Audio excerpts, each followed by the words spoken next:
미국 스탠포드 대학에서 4세 어린이 653명을 대상으로 한 그 유명한 마시멜로 실험이라는 게 있습니다. 아이들에게 마시멜로를 하나씩 주고 15분간 먹지 않으면 하나를 더 준다고 약속을 했습니다. 15분을 참고 기다려서 마시멜로 2개를 먹은 아이는 전체 아동의 30% 정도였습니다.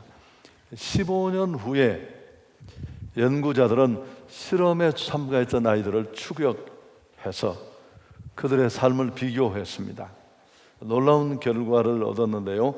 마시멜로를 먹는 것을 참고 기다릴 줄 알았던 아이들은 그렇지 못한 아이들보다 모든 면에서 달랐습니다. 학업 성취도, SAT 점수가 거의 200점 넘게 차이가 났습니다. 건강 상태, 사회 적응력, 또 가족 간의 관계 등에서 월등히 좋았습니다. 우리가 성품에 대해서 연이어 묵상을 하고 있는데 어떤 사람이 좋은 사람입니까? 화려한 스펙을 가진 그 어떤 실력 있는 사람이 아닙니다. 성품이 실력입니다. 혼자 사는 게 아니고 함께 어우러져 관계 속에서 우리는 살아갑니다. 인생의 길도 그렇고 또 우리 가정도 삶의 여정도 마찬가지니까요. 오늘 6번째 덕목인 절제를 우리가 다루려고 합니다. 25절에 보면 이기기를 다투는 자마다 모든 일에 절제한다. 오늘 이 고린도서의 말씀은 경주를 비유했습니다마는 경기만이 아니라 우리 신앙도 그렇고 삶도 그렇고 정말 승리하기 위해서는 절제가 꼭 필요합니다. 감정을 조절하고 자기 자신을 다스리는 능력을 말합니다. 다른 말로 바꾸면 자제력, 의지력, 정신력 등으로 바꾸어 표현할 수 있습니다. 갈라디아서를 보면 성령의 9가지 열매 가운데 가장 마지막에 나오는 것이 절제입니다. 왜 그렇게 했을까요? 순위가 밀려서가 아니라 어쩌면 비중에서 가장 큰 비중을 차지하는지도 모릅니다. 강조의 의미로 마지막에 두었을 수 있다는 것입니다. 다시 말하면 절제가 없으면 다른 모든 성령의 열매들도 빛을 발할 수 없습니다. 절제는 마치 차의 브레이크와 같습니다. 수억 원씩 하는 슈퍼카가 있다고 칩시다. 어마어마한 옵션을 갖추고 있습니다. 제로 빼기 3, 4초 또 300km 넘게 초고속으로 달릴 수 있는 그런 사양을 두루 저번으로 갖추고 있습니다. 그런데 만일 제동 장치에 문제가 있다면 어떻게 될까요? 다 소용이 없습니다. 오히려 그런 막강한 어마무시한 재원들은 더 큰 재앙이 될 수 있으니까요. 과유불급이라는 말도 있지 않습니까? 정도를 지나치면 미치지 못함과 같다. 넘치면 모자라는 것만 못할 수 있으니까요. 그만큼 절제 덕목은 우리 삶에 꼭 필요합니다. 그럼 우리는 어떤 면에 절제해야 할까요? 굉장히 범위가 넓은데요. 고대 기독교인들은 구체적인 절제의 목록을 분명히 정해놓고 있었습니다. 제가 그 목록을 좀 빌려와서 항목을 말씀드리겠습니다. 우선은 음식에 대한 절제가 필요합니다. 많이 먹어서 문제가 되는 시대입니다마는 우리의 식단은 단순히 육체적 건강에만 초점이 맞춰져 있습니다. 어떻게 하면 더 좋은 먹거리를 먹고 건강할 수 있을까? 이 부분에 온통 집중되어 있습니다. 살충제 달걀로 모두가 아주 예민해진 것도 그런 경우라고 할 수 있습니다. 근데 여기는 아주 중요한 것 하나가 빠졌습니다. 영적인 차원이 빠져 있습니다. 아담과 하와가 타락한 것은 보암직도 하고 먹음직도 한 과일 때문이었습니다. 거기다가 이 먹음직한 이 과일을 먹으면 눈이 밝아져서 하나님과 같이 될 것이라고 마귀는 인류의 첫사람들을 유혹했습니다. 여러분, 이걸 가만히 곱씹어 보면 탐식의 마귀와 교만의 마귀는 연결되어 있습니다. 그래서 과거에 음식을 단순히 육체적으로만 바라보지 않고 영적으로 바라보는 이런 시각은 과거 경건주의 운동을 하던 사람들 안에 깊이 녹아 있었습니다. 그래서 스스로가 얼마나 교만한 사람인가를 측정하는 객관적인 기준이 필요했는데요. 그 기준이 뭐였느냐 하면 음식을 앞에 놓고 불평하는가 하지 않는가로 가늠했다고 합니다. 불평하는 것만큼 그 사람은 교만하다고 여겼습니다. 좋은 음식을 거절한다는 극단적 태도를 말하는 것이 아닙니다. 좋은 음식이면 또 그런 대로, 또 때로 그렇지 않은 거치고 메마른 음식을 앞에 두고도 여전히 감사하면서 먹을 수 있는 그런 자세가 필요하다는 겁니다. 당시 그래서 경건한 기독인들은 먹는 데 연연하지 않으려고 극도로 조심했습니다. 조금 더 의미를 끌어보면 음식을 절제하는 사람은 다른 문제에 넘어질 가능성도 그만큼 적다는 것입니다. 그래서 적당한 식탁도 감사함으로 받는다면 우리 몸의 내면 깊은 곳에 있는 영적인 부분도 좀 더 끌어올려져서 고양될 수 있습니다. 여러분, 항상 인류 역사를 봐도 그렇습니다. 극심한 타락이 이루어지는 곳에 탐식은 그곳에 함께 했다는 사실입니다. 물론 과식은 더더욱 주의해야 합니다. 잠언 23장에 보면 내가 만일 음식을 탐하는 자이거든 내 목에 칼을 둘 것이라. 그의 맛있는 음식을 탐하지 말라. 쭉 이어집니다마는 사실 이 먹고 싶은 욕구는 뭐 동서양 누구를 막론하고 예외일 수 없습니다만, 그러나 먹고 싶은 대로 먹어서는 아무 일도 되지 않습니다. 자신을 다스리지 못하는 사람은 그 어떤 것도 다스릴 수 없습니다. 자기 관리 측면에서도 우리는 탐식을 잘 절제할 수 있는 그런 노력이 필요합니다. 사랑하는 여러분, 저는 아주 밥그릇이 작은데요, 그것도 일부분을 남겨야 되겠다는 생각을 최근에 하면서 예수고였습니다. 저도 먹는데 아주 집착하는 스타일인데 이런 것들이 다 단순히 육적인 건강의 문제와만 관계되어 있지 않다는, 영적인 것과도 연결되어 있다는 생각을 하시면 좋겠습니다. 또 한 가지 우리가 절제가 필요한 덕목은 말에 대한 것입니다. 입에서 나오는 말을 잘 조심해야 되는데 우리는 눈을 뜨면 온종일 얘기하잖아요. 야고보서에 있는 말씀도 우리가 다 실수가 많으니 만일 말에 실수가 없는 자면 온전한 사람이라 능히 온 몸도 굴레 씌운다. 정말 절제가 필요한 또 한 부분입니다.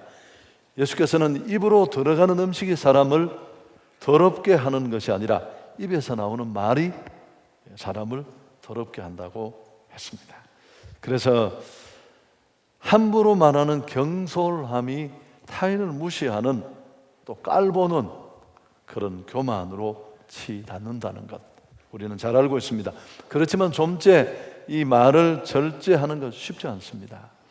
지난 주간에 우리가 경청에 관해서 들었는데 어떻게 한 주간 동안에 좀 경청이 되셨습니까? 잘 안 되셨을 겁니다. 말을 절제하는 것 역시 마찬가지입니다. 누구나 잘 알고 있지만 쉽지 않고 실천이 어렵습니다.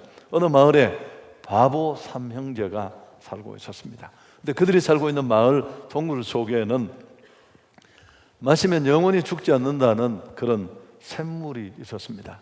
이 바보 삼형제도 영생하고 싶어서 이 샘물을 먹으러 가려고 했는데, 문제는 그 샘물이 있는 동굴 속에 들어가서 말을 하면 안 된다는 겁니다.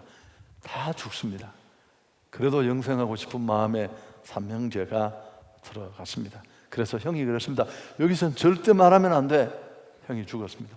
동생이 말하면 안 된다고 했잖아. 그리고 둘째 형도 죽고, 남은 동생이 야 나는 살았다 하다가 그도 죽었습니다. 동네 사람들이 이를 너무 슬프게 생각해서 이장님을 중심으로 우리가 시신이라도 수습해오자. 그래서 이제 동굴로 들어가서 이장님이 한마디 했습니다. 여기서는 절대 말하시면 안 됩니다. 함께 간 사람들이 모두 네 하고는 한꺼번에 다 죽었다고 합니다. 여러분, 경청하는 것보다 말하는 것이 그렇게 쉽습니다. 우리는 쉽게 정제되지 않은 말, 그래서 언어의 절제도 필요합니다. 제가 장가 가서 제일 궁금했던 게 저희 집 사람이었습니다. 온종일 한마디도 안 했습니다. 그래서 참 재미도 없겠다 싶어서 물어보면 저보고 뭐라고 충고를 하느냐면, 말을 한 번 안 하고 두 번 안 해보면 그렇게 편할 수가 없답니다.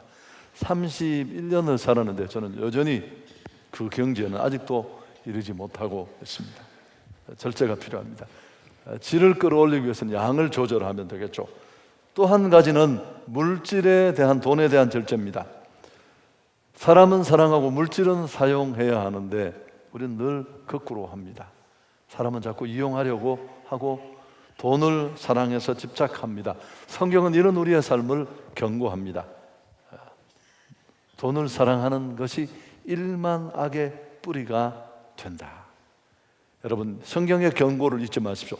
돈 때문에 친구를 배신하고 가족과 친지, 부모, 자식 간에도 등 돌리고 재판하고, 가난해서 불편하는 경우도 있겠지만 차라리 그 물질이 없었으면 그렇게 긴 시간을 매스컴에 대서특필하면서 싸우고 또 싸우는 그런 일이 있을까요? 심지어 돈에 대한 사랑 때문에 예수님을 팔기까지 한 가룟 유다의 사건을 우리는 기억하고 있습니다.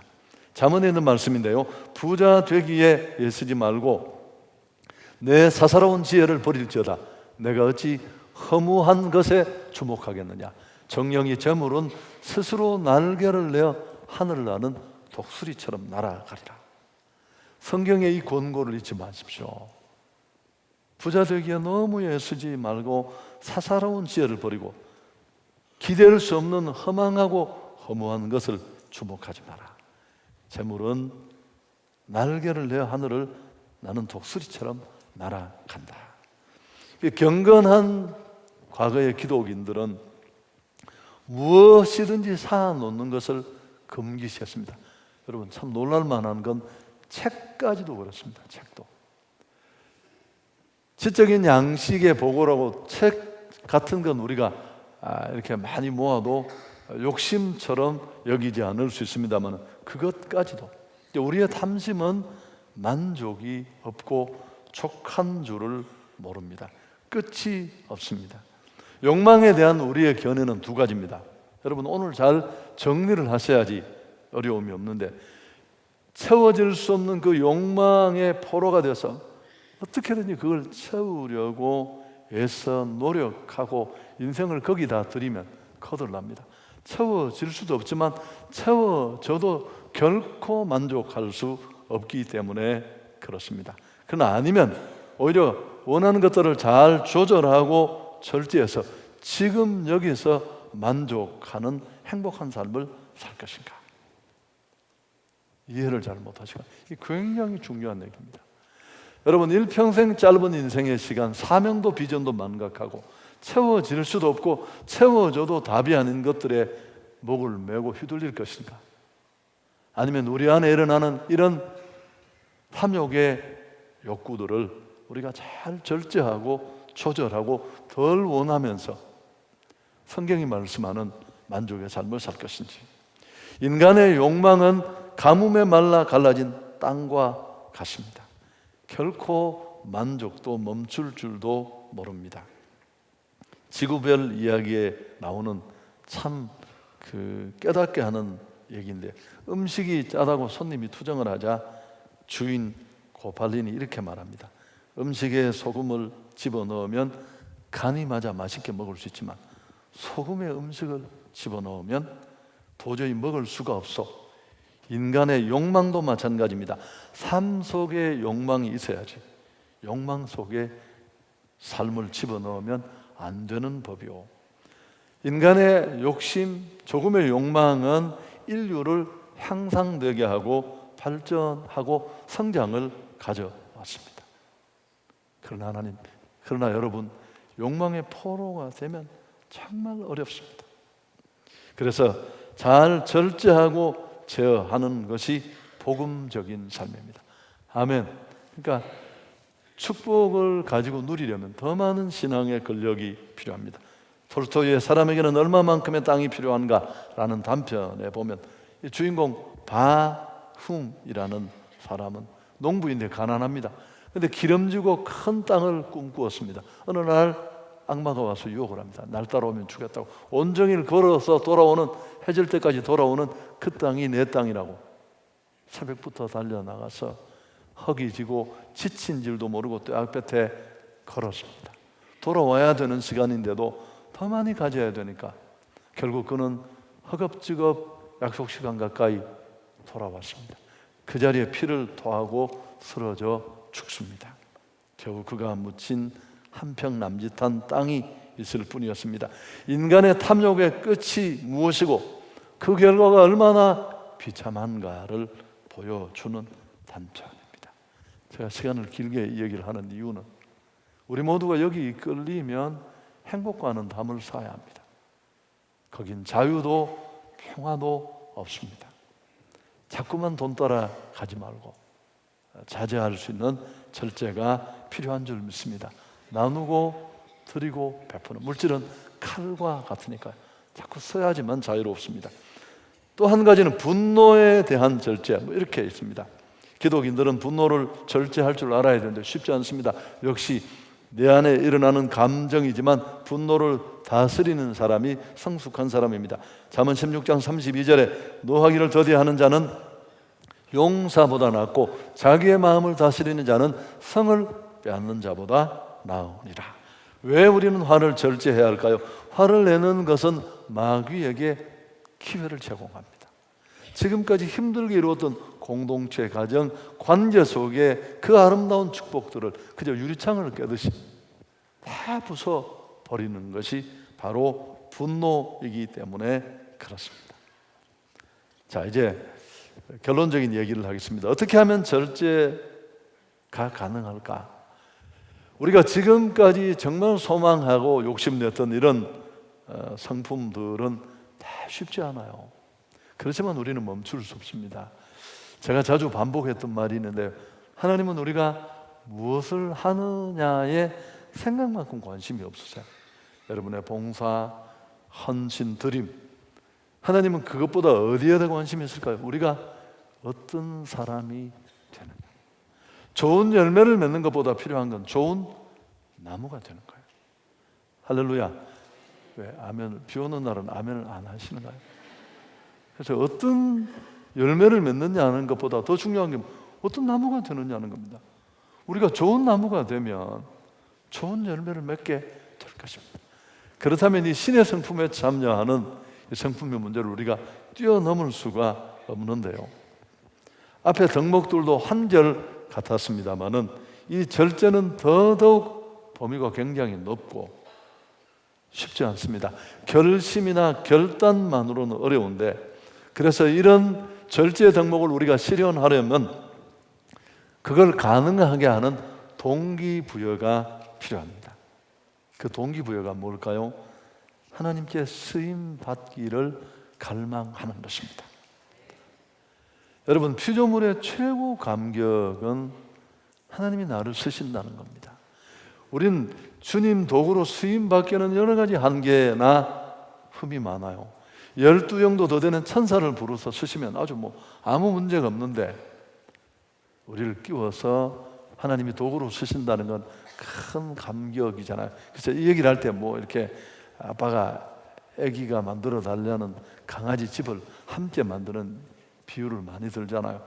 훨씬 불편하고 어려운 일이 생기지만 뭐 그런 경우에 비유를 합니다만은, 오늘 바울은 본문을 보면 인생을 경기에 비유하고 있습니다. 실제로 당시 아테네에서는 올림픽 비슷한 경기가 열렸습니다. 고린도를 중심으로 이스미아 경기라는 체전이 매년 열렸는데, 고린도의 사람들은 너무너무 잘 알고 있습니다. 이 경기의 규칙이나 문화.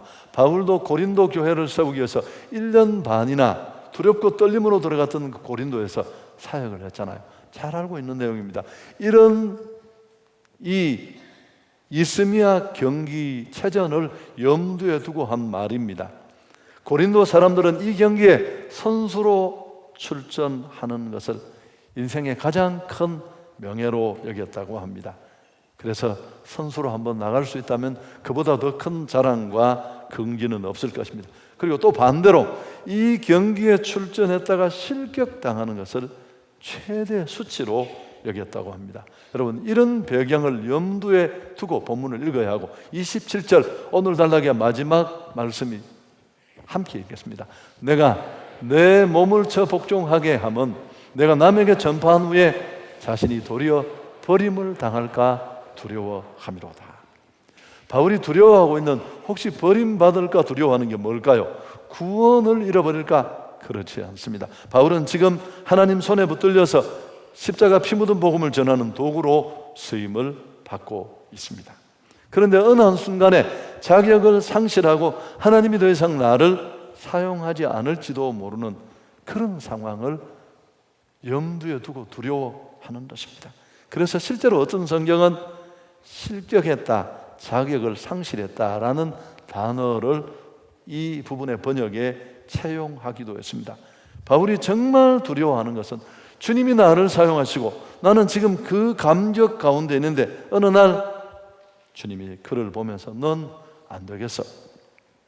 내가 너를 더 이상 사용할 수가 없어. 그렇게 선교할지도 모른다는 두려움 속에 그 불명예를 걱정하면서 자기 몸을 더 차서 절제했다. 우리 지난번 봄 말씀 축제에 오신 그 부흥에 오신 목사님이 마지막 날 설교 제가 참 은혜 많이 받았습니다. 여러분 다 기억하실 거예요. 우리에게 별이 될 것인가 돌이 될 것인가. 하나님 손에 빛나게 수임받다가 그럴 만한 가치도 없는데, 사실은 우리는 진짜 별도 아니에요. 빛을 반사하는 별인데 그 별이 땅에 떨어지면 돌이 되는, 너무너무 불쌍하고 초라한 인생이 될 수밖에 없습니다. 그래서 바울은 이런 부분에 대단히 두려움을 느끼고 있습니다. 자, 그럼 우리가 끝까지 하나님 손에 쓰임받는 이런 영광스러운 자리에 있으려면 어떻게 해야 될까요? 철저하게 훈련해야 합니다. 할렐루야. 오늘 이 본문에서는 훈련과 꼭 같은 단어로 절제라는 단어를 쓰고 있습니다. 어원이 같아요. 그래서 여러분, 신앙인의 삶은 훈련의 삶입니다. 끊임없이 욕망과 욕심, 또 비전 이름으로 포장하고 내 안에서 내 밖에서 일어나는 이런 온가지 경계를 뛰어넘는 욕망들을 절제하고 다스리는, 훈련하는 것, 그게 우리 신앙의 여정이라고 할 수 있습니다. 여러분, 운동선수로 오늘 비유를 했잖아요. 운동선수에게 훈련이 없다는 것 상상할 수조차 없습니다. 그래서 그랬잖아요. 훈련받지 않은 그리스도인은 거의 쓸모가 없습니다. 자기 필요에 휘둘리는 모습이기 때문에 그렇습니다. 1988년 우리가 다 알고 있던 뉴스인데 9월 27일 월요일 아침 캐나다 CBC 아침 뉴스에서 오늘은 우리 캐나다의 국가적 수치의 날입니다 라는 아나운스멘트로 뉴스가 시작되었습니다.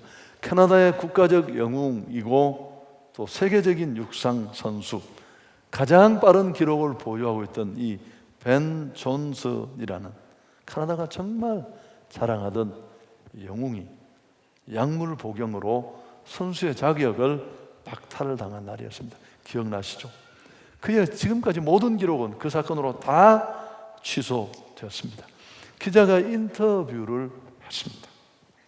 왜 약물을 복용했느냐고. 솔직히 그동안 훈련을 게을리 했다고 합니다. 의욕도 없었고.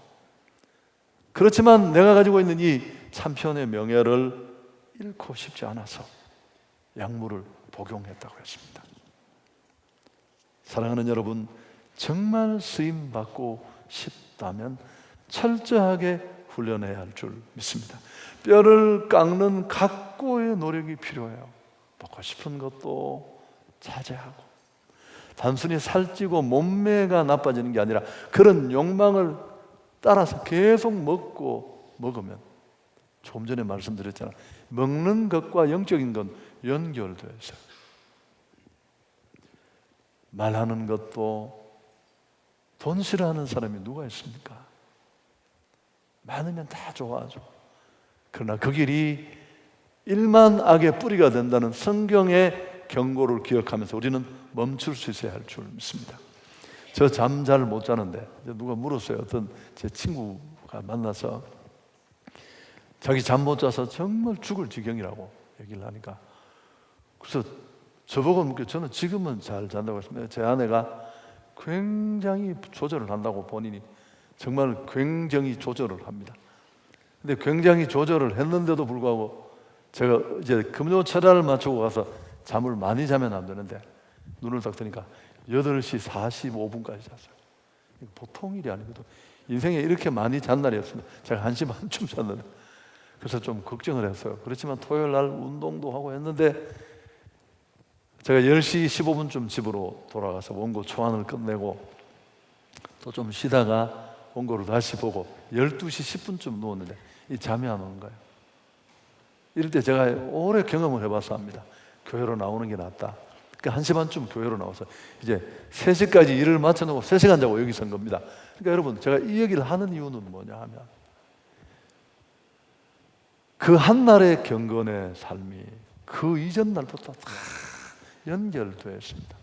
먹는 것, 자는 것, 쉬는 것, 이거 하나하나가 다 조절되고 절제가 되어야 할 줄 믿습니다. 그래서 제가 오늘 또 하나 그래, 토요일 아침은 좀 제가 약간 여유를 부려요. 왜냐하면 새벽 기도가 없잖아요. 그래서 이제 토요일 아침에도 반드시 내가 시계를 맞춰놓고 어느 시간 이상은 자면, 이게 수천 명이 설교를 듣는데 불편한 목소리를 들어야 되고, 이게 또 인터넷에 올라가고 발음도 좋지 않은 데다가 또, 여러분 이걸 보십시오. 그러니까 인생은 정말 관리와 조절의 연속입니다. 물론 막 사는 분들 계시죠. 뭐 먹고 싶은 거 먹고, 뭐 내 인생 내 것인데 길지 않은 거.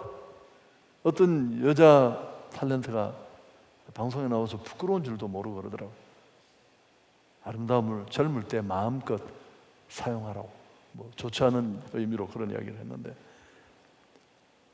사랑하는 여러분, 그래서 바울은 오늘 단호하게 결단합니다. 자, 27절 다시 한번 읽습니다. 내가 내 몸을 쳐 복종하게 하면 내가 남에게 전파한 후에 자신이 도리어 버림을 당할까 두려워함이로라. 바울이 정말 두려워하는 게 그거였습니다. 여러분, 잘 절제해서 일평생 훈련을 무시하거나 소홀히 하지 않아서 전능하신 하나님의 도구로 쓰임받는 우리 모두가 되기를 축복합니다. 그리고 우리가 이런 여러 가지 연연하는 것들을 끊어버릴 수 있는 또 한 가지 키가 있다면 하늘 소망을 붙잡는 것입니다.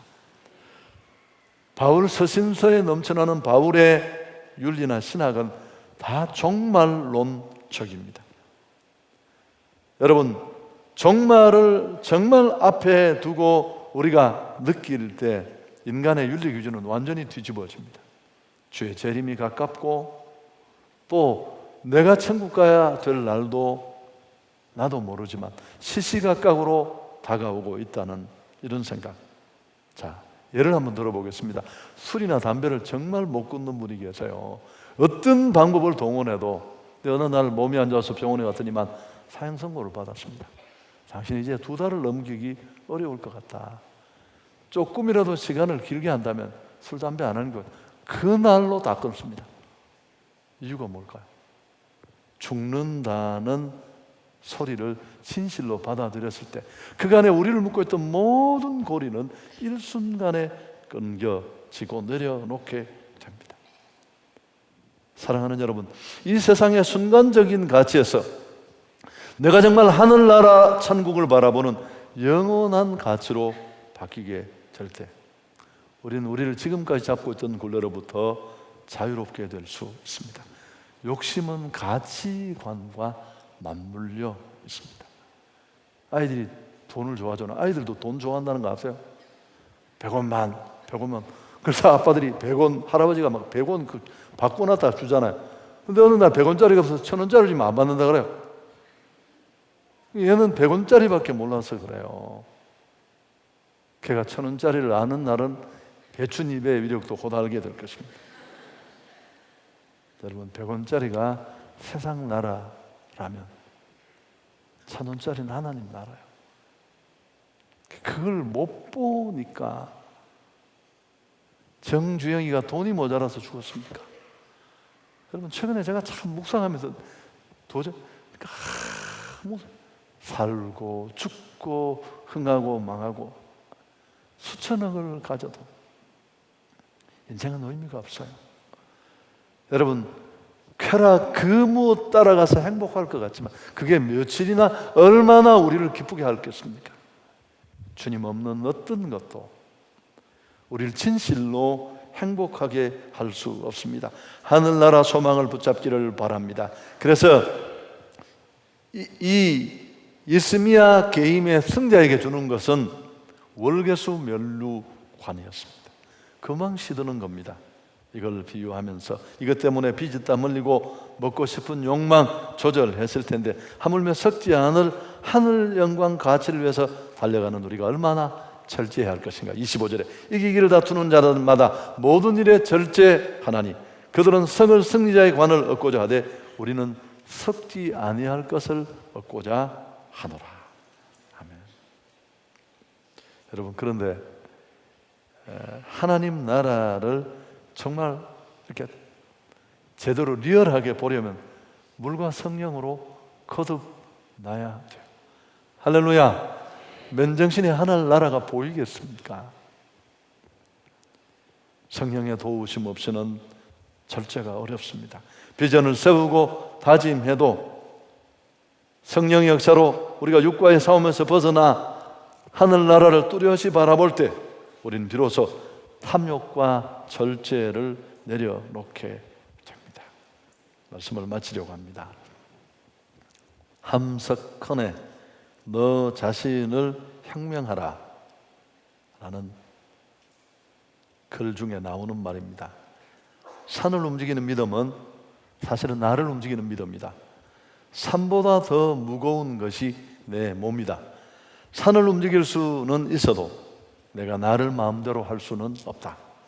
내 몸을 내 마음대로 부리는 사람은 하루 동안에 10개, 20개의 산봉우리를 내 발밑으로 지나가게 할 수 있으나 내 몸을 잘 부리지 못하는 사람은 1년이 가도 눈앞에 책 한 권을 읽지 못한다.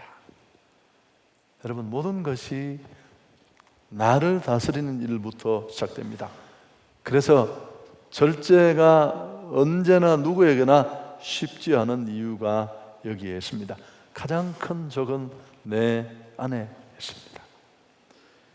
그러나 우리가 힘들지만 이 절제의 덕목을 이루고 나면 누리는 축복이 많습니다. 우리는 절제하고 끊어내면 부자유로울 줄 알지만 훨씬 자유로워집니다. 여러분, 물질 하나 초연함을 얻고 나면 얼마나 자유로운지 알 수 없습니다.